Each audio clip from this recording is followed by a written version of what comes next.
और साथ में बेसिकली कल्चर रिकॉग्नाइजेशन किसको सपोर्ट करता है, इंडिविजुअल ऑटोनॉमी को सपोर्ट करता है। नेक्स्ट है जो विल किमली का है, ये इसका इंट्रोडक्शन है आई गेस, ये थोड़ी हाँ। अब विल किमली का के बारे में हम पढ़ेंगे।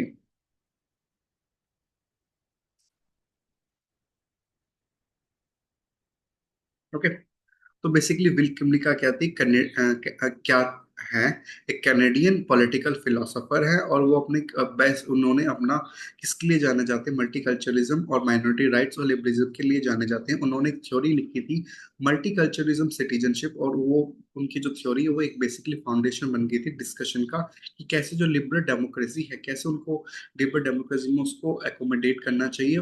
ठीक है। और साथ साथ में कैसे जो नेशनल जो सॉरी नेशनल माइनॉरिटीज है और इमाइग्रेट कल्चर है सर, ठीक है। और साथ साथ में उन्होंने क्या रिकॉग्नाइज, उन्होंने साथ साथ में कैसे हम पॉलिटिकल रिकॉग्नाइजेशन दिए जाए माइनॉरिटी ग्रुप्स को, और कैसे उनकी जो लिबरल डेमोक्रेसी वैल्यूज है, फ्रीडम है, उनको कैसे हम उनको प्रमोट कर सके। तो ये कुछ जो विल किमलिका की कंट्रीब्यूशन है, हम उनको स्टेप बाय स्टेप। तो बेसिकली उनके की क्या की कंट्रीब्यूशन है विल किमलिका की। तो पहले है वो लिबरल मल्टीकल्चरिस्ट थे। ठीक है। लिबरल मल्टीकल्चरिज्म बेसिकली क्या है, उन्होंने क्या है, इंडिविजुअल को ज्यादा बेसिकली बोला है, जो हम भी पढ़ रहे हैं। ठीक है। इंडिविजुअल की फ्रीडम के लिए, उनकी कल्चर्स के वैल्यू के बारे में, माइनॉरिटीज के राइट्स के बारे में। तो उन्होंने क्या इंटीग्रेट किया कि कैसे हम बेसिकली लिबर इसलिए मल्टीकल्चरिज्म है, साथ साथ में कैसे जो लिबर डेमोक्रेसी है उनमें ये इन चीजों को हम अडॉप्ट कर सके। ठीक है। और साथ साथ में उन्होंने बताया कि कैसे हम जो है कल्चर ग्रुप की रिकॉग्नाइजेशन मिले, किसमें लिबरल प्रिंसिपल में इंडिविजुअल को कैसे हम ऑटोनॉमी दिलाए, इक्वालिटी दिलाए। और साथ साथ में वो आर्ग्यू करते हैं कि जो मल्टीकल्चरिज्म ग्रुप है, उनको क्या है, उनको स्पेशल नीड चाहिए होती है, कुछ थोड़ा हट के उनको थोड़ी स्पेशल नीड चाहिए होती है, उनको प्रोटेक्शन चाहिए होती है, ताकि वो इंश्योर कर सके, जो उनकी इंश्योर कर सके कि जो उनके मेंबर है वो पार्टिसिपेट कर रहे हैं सोसाइटी में एज इक्वल। ठीक है। साथ साथ में जो विल्किम लिखा है वो एक प्योरली इंडिविजुअलिक अप्रोच है, किसमें राइट्स में, और साथ साथ में वो क्या बोलते हैं कि हमें सबको इक्वल ट्रीट करना चाहिए। और क्या है, इससे क्या होगा, जो डिसएडवांटेजेस फेस की है माइनॉरिटी ग्रुप में, वो क्या है ओवरकम हो सके। साथ साथ में क्या है, ये इंडिविजुअल ऑटोनॉमी पे भी फोकस करते हैं, कल्चर मेंबरशिप पे भी फोकस करते हैं। ये आर्ग्यू क्या करते हैं, जो इंडिविजुअल ऑटोनॉमी है, इंडिविजुअल ऑटोनॉमी का मतलब क्या है कि जो हर एक इंसान को फ्रीडम है कि वो अपनी एबिलिटी के अकॉर्डिंग मीनिंगफुल चॉइस अपनी लाइफ में ले सके। उस ठीक है। और साथ साथ में ये किस पे डिपेंड होते हैं कि उसके access to stable culture context, मतलब अपना जो भी उसका कल्चर को अडॉप्ट करना चाहता है। उस साथ साथ वो जो मल्टीकल्चरिज्म है, उनको उनके बारे में क्या, मल्टी सॉरी कल्चर मेंबरशिप के बारे में वो क्या बोलते हैं कि उनको क्या है, इंडिविजुअल को हम चॉइसेस दे कि आप कौन सा भी कल्चर आप अडॉप्ट कर सके। इंडिविजुअल को क्या करें हम इन्फॉर्म, ताकि वो जो इंडिविजुअल है वो मतलब उनके पास इंफॉर्मेशन है, और वो क्या है मीनिंगफुल डिसीजन ले सके, और ताकि जो अपने कल्चर की प्रोटेक्शन ग्रुप को, अपने कल्चर ग्रुप को प्रोटेक्ट कर सके, और किससे प्रोटेक्ट कर सके। Okay alright. साथ साथ में ग्रुप डिफरेंशिएट राइट्स भी बोलते हैं, जो हमने फर्स्ट स्लाइड में पढ़ा था ना। तो अब मैंने बोला था कि आपको डिटेल में आपको मैं आगे आपको लेक्चर में पता लगेगा। जो बेसिकली किमली का है वो किसको सपोर्ट करते हैं, ग्रुप डिफरेंशिएट राइट को सपोर्ट करते हैं। कहने का मतलब क्या है, जो माइनॉरिटी ग्रुप्स हैं उनको सपोर्ट कर उनको सपोर्ट करते हैं, जैसे उनकी लैंग्वेज राइट्स को सपोर्ट करते हैं, रिलीजियस एक्सपेंडिशन को सपोर्ट करते हैं, पॉलिटिकल रिप्रेजेंटेशन को सपोर्ट करते हैं, उनकी कल्चर आइडेंटिटी को प्रोटेक्ट करने के लिए। साथ साथ में वो क्या है, डिफ्रेंशिएट करते हैं किसके बीच में, यूनिवर्सल ह्यूमन राइट्स के बीच में डिफरेंस करते हैं, और ताकि वो जो क्या है वो जो ह्यूमन यूनिवर्सल ह्यूमन राइट्स है वो इंडिविजुअल पर क्या कर सके, अप्लाई कर सके on the basis of the culture background. फिर टाइप्स ऑफ कल्चर माइनॉरिटी, साथ साथ में वो क्या बोलते हैं कि कल्चर की क्या टाइप्स हैं। तो बिल्कुल लिखा है बेसिकली कल्चर टाइप्स में आके क्या करते हैं कि यहाँ पे क्या डिफरेंट फॉर्म ऑफ एकोमोडेशन है। ठीक है। क्या वो बोलते हैं कि जो कल्चर की वो दो टाइप कल्चर होते हैं, जैसे माइनॉरिटी कल्चर और नेशनल माइनॉरिटी, और इमाइग्रेट ग्रुप, जो हमें अभी भी पढ़ा था सेम ही है वो। कि जो अब इसमें आप इसको डिटेल में पढ़ोगे कि क्या जो नेशन माइनॉरिटी होते हैं और क्या इमाइग्रेट ग्रुप होते हैं। जो नेशनल माइनॉरिटीज क्या होती है, बेसिकली क्या है वो, हिस्टोरिकली उनके पास क्या एक स्पेसिफिक टेरिटरी है, उसमें वो उस टेरिटरी के अंदर स्टेट है, और उनके पास अपनी लैंग्वेज है और उनके पास अपना कल्चर है और वो क्या है, वो इंडिजियस पीपल उस कंट्री के रहने वाले हैं। और जैसे क्या ग्रुप ग्रुप एक क्योस जैसे कनाडा में है, और ब्रिक है स्पेस स्पेन में है। जो ब्रिक कम्युनिटी का आर्ग्यू क्या करते हैं, जो नेशनल माइनॉरिटीज के होते हैं उनको क्या हमें स्पेशल सेल्फ गवर्निंग राइट करनी चाहिए, मतलब वो खुद अपने पॉलिटिकल रिप्रेजेंटेशन कर सके, खुद अपने लिए पॉलिसीज बना सके, खुद अपनी लॉ एंड रेगुलेशन बना सके। और वो पॉलिटिकल ऑटोनॉमी दिलाना चाहते हैं, साथ साथ में क्या है, जो उनके जो कल्चर आइडेंटिटीज हैं उनको प्रिजर्व करना चाहते हैं। ठीक है।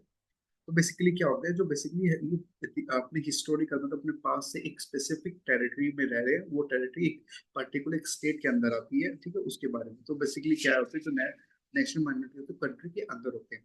जो इमाइग्रेट ग्रुप क्या होते हैं, बेसिकली क्या है, ये इन्होंने अपने वॉलंटरी अपनी अपनी इच्छा के अनुसार इन्होंने क्या किया, एक कंट्री से दूसरी कंट्री पे मूव आउट करना वो किया है कि हम वॉलंटरी हम अपनी इच्छा के अनुसार हम एक कंट्री से दूसरी कंट्री पे जा रहे हैं। और साथ साथ में वेलकम का ये करते हैं कि उनको अकोमोडेशन देना चाहिए, उनकी उनको रिस्पेक्ट करना चाहिए। और साथ में वो क्लेम करते हैं कि आप वो क्या है, वो डिफरेंट है नेशनल माइनॉरिटी से, क्योंकि वो एक कंट्री से दूसरी कंट्री आ रहे हैं और वॉलंटरी आ रहे हैं। ठीक है। और साथ साथ में क्या है, ये जो इमी माइग्रेट है वो जनरली क्या करते हैं, except expected to integrate into the broader society. Basically क्या है, ये इंटीग्रेट होना चाहते हैं उस सोसाइटी के अंदर, और क्या है, वो कल्चर को प्रैक्टिस करते हैं। पर जो माइग्रेट राइट्स हैं वो क्या करते हैं, वो अकोमोडेशन तो दिला देते हैं, पर जैसे लैंग्वेज है, लर्निंग स्पॉट है, रिलीजन एक्सपेंडिंग, ये अलग होते हैं। क्योंकि उस कंट्री में बेसिकली क्या, वो इमाइग्रेट है। ठीक है, वो एक कंट्री से दूसरी कंट्री आए तो उनको क्या, कुछ प्रॉब्लम फेस करना पड़ता है, क्योंकि उनको पॉलिटिकल रिकॉग्नाइजेशन नहीं मिलता है। उनको जो उनके राइट्स हैं और उनको जो पॉलिसीज हैं वो अगर वो उस रिलीजन के होंगे तो मिल जा। अब वो क्या है, बेसिकली इमाइग्रेट उनके पास इतने ज्यादा अधिकार नहीं होते। ओके। और बेसिकली क्या है, जो बिल कम्युनिका ने आर्ग्यू किया है कि क्या है कि हमें इनको एक सेम लेवल पर ऑटोनॉमी देनी चाहिए जैसे एक माइनॉरिटी। हाँ। तो बेसिकली क्या इमाइग्रेट ग्रुप को क्या बोलते हैं कि वो बेसिकली वॉलेंटरी एक कंट्री से दूसरी कंट्री पे आए, पर हमें जैसे जैसे नेशनल माइनॉरिटी है उनको भी राइट्स है, वैसे इनको राइट्स देने चाहिए। ठीक है, ये इनका बेसिकली कंसेप्ट। फिर जो मेन कंपनी का है वो मल्टी कल्चरल सिटीजनशिप के बारे में बोलते हैं। फिर मल्टी नेशनल फेडरेशन के बारे में बोलते हैं, कल्चर राइट्स और रिप्रेजेंटेशन के बारे में बोलते हैं। Now third basically concept about the Will Kymlicka is कि Will Kymlicka support multi multi cultural citizenship. हमने इंट्रोडक्शन में पढ़ लिया था, इन्होंने एक मल्टी कल्चरलिज्म किताब लिखी थी 1995 में। उन्होंने बेसिकली उन्होंने बताया था कि कैसे मल्टीकल्चरलिज्म में ग्रुप डिफरेंशिएट राइट्स होते हैं, और साथ साथ में उन्होंने ये बताया था कि कैसे हम जो लिबरल डेमोक्रेसी में है कैसे हम उनके बियॉन्ड जाके जो लिबरलिज्म राइट्स है उसको इंक्लूड कर सके एज अ कलेक्टिव राइट्स, और ताकि हम क्या है, जो माइनॉरिटी है उनको प्रोटेक्ट कर सके। साथ साथ में क्या है, एक पर्टिकुलर इंपॉर्टेंट फीचर जिसमें क्या कर सके, हम इंश्योर करते हैं कि जो माइनॉरिटीज हैं वो कैसे अपने कल्चर अपनी आइडेंटिटीज का उनके पास प्रेशर होता है कि कैसे, क्योंकि वो क्या बोलते हैं कि माइनॉरिटी कल्चर को हमेशा अपनी जो आइडेंटिटीज है उनका एक प्रेशर होता है कि क्या उनको हमेशा ये डर रहता है कि क्या हम एसिमिलेट हो गए एक डोमिनेट कल्चर में, क्या ठीक है, मतलब कि हमारे कल्चर को रिकॉग्नाइज नहीं मिला, और हमने जो डोमिनेट कल्चर उसमें मिल गए, हमने क्या किया, वो प्रेशर ली और वो हमने अडॉप्ट कर लिया। ठीक है, तो उनके पास हमेशा कांस्टेंट फियर रहता है, प्रेशर रहता है। ठीक है। और साथ साथ में जो क्या सिटीजनशिप वो क्या होनी चाहिए, इंक्लूसिव होनी चाहिए। बिल किमली का आर्ग्यू करते हैं कि एक सच ट्रू सिटीजनशिप वो होती है कि जो लीगल स्टेटस से नहीं प्रोवाइड की जा सके, पर वो एक ट्रू सिटीजनशिप होती है जहाँ पे क्या है, जो एक्टिव पार्टिसिपेशन होता है किसमें, पब्लिक लाइफ में। जैसे जो माइनॉरिटी ग्रुप है वो उनकी क्या जो मीन्स जो उनकी कल्चर राइट्स हैं क्या वो रिकॉग्नाइज होने चाहिए, अकोमोडेट होनी चाहिए, ताकि क्या वो अपने पब्लिक इंस्टीट्यूशन में पार्टिसिपेट कर सके। ठीक है। और ठीक है, और साथ साथ में क्या है, वो एक साथ मतलब माइनॉरिटी मेंबर एक कल्चर के साथ मतलब एक साथ चल सके। ठीक है, ताकि वो भी अपने कल्चर को एंजॉय करें, वो भी अपने कल्चर को एंजॉय कर रहे हैं। ठीक है। तो यहाँ पे क्या है, साथ साथ में क्या होना चाहिए, टॉलरेंस होना चाहिए और इक्वालिटी होनी चाहिए, मतलब आपको बर्दाश्त सहनशीलता होनी चाहिए, और साथ साथ में आपके पास समानता होनी चाहिए।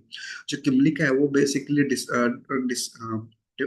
सॉरी डिस्क्रिमिनेट डिस्क्यूट करती है, मतलब डिफरेंस करती है कि टॉलरेंस क्या होता है। बेसिकली क्या है कि आपको हर कल्चर को, कल्चर डिफरेंस है, आपको सहनशीलता होनी चाहिए। साथ साथ में आपको, आप रिस्पेक्ट भी दे रहे हो उस कल्चर को, आप उनको समानता भी मिल रही है। यहाँ पे क्या है, आपको अकोमोडेशन मिल रहा है, आप सपोर्ट कर रहे हो माइनॉरिटी कल्चर को। साथ साथ में वो आर्ग्यू क्या करते हैं कि जो क्या है, आपको क्या, आपको सहनशील शक्ति होनी चाहिए कि आप माइनॉरिटी, जो माइनॉरिटी प्रैक्टिस है, माइनॉरिटी कल्चर है, उसको आप क्या कर सके, आप उसको अंडरस्टैंड कर सके, उसको आप सोसाइटी में रिकॉग्नाइज कर सके। और साथ साथ में जो क्या स्टेट को भी ऐसे प्रोवाइड करनी चाहिए, स्टेट को भी साथ साथ ऐसे इंस्टीट्यूशन लानी चाहिए ताकि जो माइनॉरिटी कल्चर है उनको फ्लरिश करे, ठीक है, वो फल फूल सके, ओके, और अपने आप के लिए डेवलपमेंट कर सके। फिर जो है मल्टी कल्चरलिज्म है, वो फिर नेक्स्ट पॉइंट है उनका, मल्टीकल्चरिज्म, फेडरलिज्म।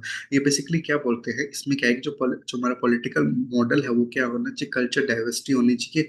और साथ साथ में ये ऐसा सिस्टम को लाना चाहते हैं जहाँ पे नेशनल माइनॉरिटीज है, उनको सेल्फ डेवलपमेंट, उनको खुद की गवर्नमेंट बनाने का वो डिग्री हो और ऑटोनॉमी, और साथ साथ में उनको अलाउ करना चाहिए कि वो अपने कल्चर आइडेंटिटीज के साथ साथ वो क्या है, पॉलिटिकल फ्रेमवर्क में भी पार्टिसिपेट कर सके।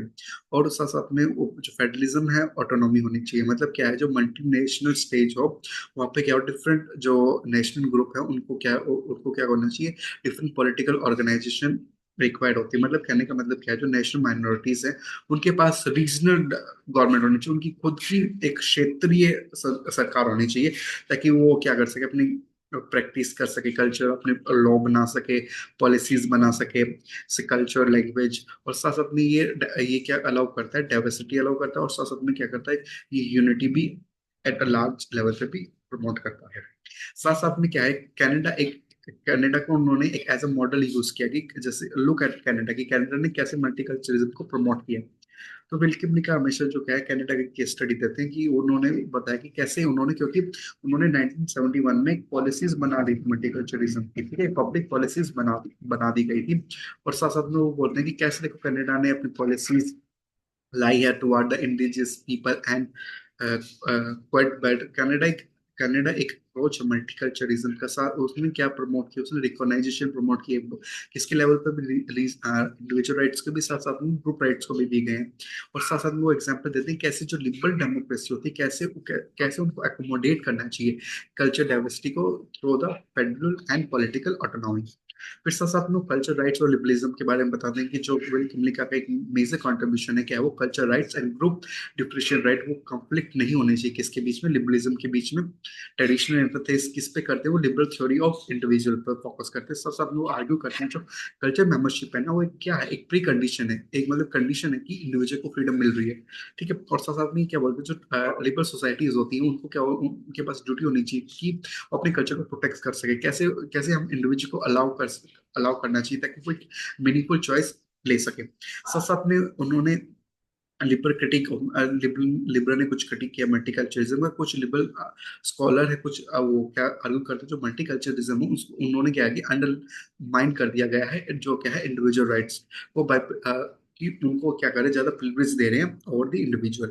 और विल किमलिका ने उनको सपोर्ट, उनको आंसर देने के लिए बोला कि जो कल्चर डाइवर्सिटी है वो एक एसेंशियल है कि इंडिविजुअल ऑटोनॉमी के लिए। और साथ साथ में क्या है, अगर हम एसेस नहीं देंगे कल्चर कम्युनिटी को, तो क्या होगा, इंडिविजुअल क्या है वो डिप्राइव हो जाएगा अपने रिसोर्सेज से, और क्या वो एक मीनिंगफुल चॉइस नहीं बना पाएगा अपनी लाइफ में। देख उनको मीनिंगफुल चॉइस बनाने के लिए हमें ऐसा करना पड़ रहा है। और साथ साथ में बोलते हैं जो कल्चर प्लुरलिज्म है और लिबरल जस्टिस के बारे में क्या बोलते हैं कि हमें क्या है, लिबरलिज्म साथ साथ क्या करता है, कल्चर प्लुरलिज्म करता है, जिससे क्या है कि हमें क्या है, सेक्रीफाइस नहीं हो रहा है यहाँ पे, दूसरे सेक्रीफाइस नहीं हो रहे इंडिविजुअल राइट्स और उनके जस्टिस। और साथ साथ में क्या है, ग्रुप डिफ्रेंशिएट राइट्स हैं, जिसकी वजह से क्या है, जो लिबरल डेमोक्रेसी वो क्या करे, प्रोटेक्ट कर रहे हैं। लिबरल डेमोक्रेसी में क्या है कि हमें क्या करना है, माइनॉरिटीज ग्रुप के राइट्स को प्रोटेक्ट करना है, साथ साथ में कल्चर डोमिनेशन से बचाना, ताकि क्या है, हर एक नागरिक उनके पास अपॉर्चुनिटीज है सोसाइटी में पार्टिसिपेट करने के लिए। अब कुछ उसका क्रिटिक आया है, मल्टीकल्चरलिज्म क्रिटिक है कुछ विल्किम लिखा का, कि क्या है, यूनिवर्सल वर्सेस पार्टिकुलरिज्म के बीच में सम क्रिटिक कहते हैं कि जो विल्किम लिखा है उन्होंने ज्यादा एम्फेसाइज किया ग्रुप डिफ्रेंशिएट राइट्स, और उन्होंने ना जो यूनिवर्सल प्रिंसिपल रिविजन को उनको माना नहीं है। और साथ साथ में क्लेम करते हैं कि उन्होंने ज्यादा प्रिविलेज किसको दी, उन ग्रुप्स को दी हैं जो जिन्होंने इनइक्वालिटी फेस की, जिनमें सोशल फ्रेगमेंटेशन हुआ है, जिसके वजह से क्या है, डिवीजन हो रहा है, जिसके वजह से क्या है हमारी जो इंटीग्रिटी वो प्रमोट नहीं हो रही है। जो कल्चर एसेंशियलिज्म है, ये आपको नाम याद रखना, कई बार आ जाता है ये। बैरेन बैरी और सुजेन और ये क्या है, फेमिनिस्ट थिंकर है। ठीक है। और साथ साथ में इन्होंने क्या एक्सक्यूज किया है कि जो बिल लिखा, उन्होंने कल्चर एसेंशियल को ज्यादा फोकस किया है कि उन्होंने मॉडल में भी, और जो क्या कल्चर को फिक्स रखा है और अनचेंजिंग रखा है, मतलब कल्चर बदलता नहीं है। पर उन्होंने, पर वो बोलते हैं कि ये जो दोनों थिंकर है, ये फेमिनिस्ट थिंकर है। और आप एक कमेंट बॉक्स में बताओगे कि कौन सी वेव की थिंकर है। तो इन रियलिटी पर वास्तव में ऐसा नहीं होता। वास्तव में क्या, जो कल्चर डायनेमिक है, जो इंडिविजुअल के पास एक हाइब्रिड आइडेंटिटी है, और वो क्या, वो इजिली कैटेगराइज नहीं कर सकते हम, डिफरेंशिएट दूसरे ग्रुप में। और साथ साथ ऑकिन ने क्या बोला है कि उन्होंने एक रेज कंसर्न किया है कि जो मल्टीकल्चरलिज्म है, वो क्या गला अंडरमाइन कर रहा है जेंडर इक्वालिटी को। और उसकी वजह से क्या हो रहा है कि जो पेट्रियार्की प्रैक्टिस हो रही है कुछ सर्टेन ग्रुप में।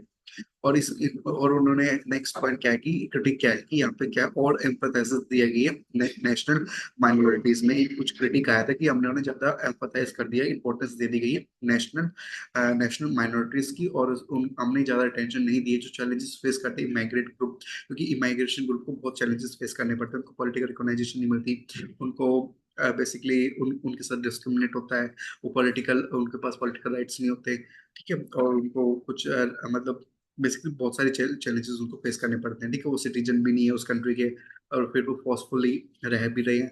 अगर वो इलीगल माइग्रेट हुए तो उनके चेकनाइज हो सकता है, गवर्नमेंट उनको चेकनाइज करते हैं कि भाई क्या सच्ची में ये दूसरी कंट्री के माइग्रेट है, तो हमें हमारी कंट्री के लिए भी एक सिक्योरिटी कंसर्न आ जाता है। तो हम हमेशा उनको एक एक क्या कहते हैं उसको, स्ट्रिक्ट आई से देखते हैं, मतलब वो उस पे उन पे हमेशा सस्पेक्ट रहता रहता है। ठीक है। तो बेसिकली माइग्रेट जो वर्क ग्रुप है, उनको बहुत सारे चैलेंजेस फेस करने हैं, उनको उन्होंने उनके बारे में बताया नहीं। और साथ साथ में उन्होंने, साथ साथ में क्या है, यहाँ पे हमें उनकी नीड्स और उनके रिलेशनशिप को हमें भी अंडरस्टैंड करना चाहिए, जो एक मेजोरिटी कल्चर में होता है। Okay.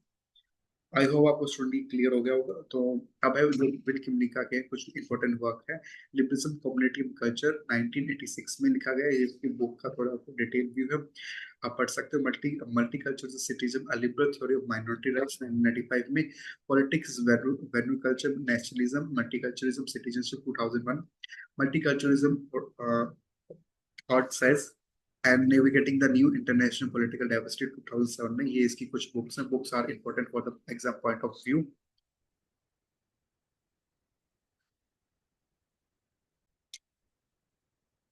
Moving on to next thinker, that is second thinker,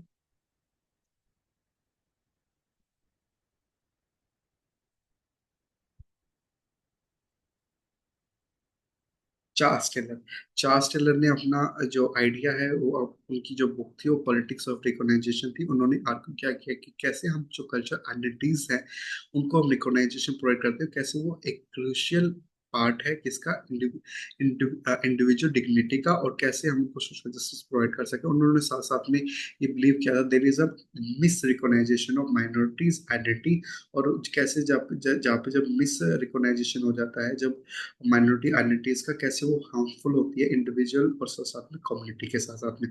तो इन्होंने, उनका काम था पॉलिटिक्स ऑफ रिकॉग्नाइजेशन 1992 का। और साथ साथ में उन्होंने कंट्रीब्यूशन किया था कि एक उनका कम्युनिटेरियन अप्रोच है, वो एम्फसाइज करते हैं जो लोगों की पहचान होती है, कैसे वो कैसे शेप करती है उनकी कल्चर कम्युनिटी को, और कैसे हम सोसाइटी में कैसे एक जस्ट एक नया सोसाइटी, कैसे एक जस्ट सोसाइटी कैसे होनी चाहिए, कैसे उसको एक्नॉलेज होनी चाहिए, और कैसे कैसे हम रिस्पेक्ट कर सके आइडेंटिटी ऑफ इंडिविजुअल की।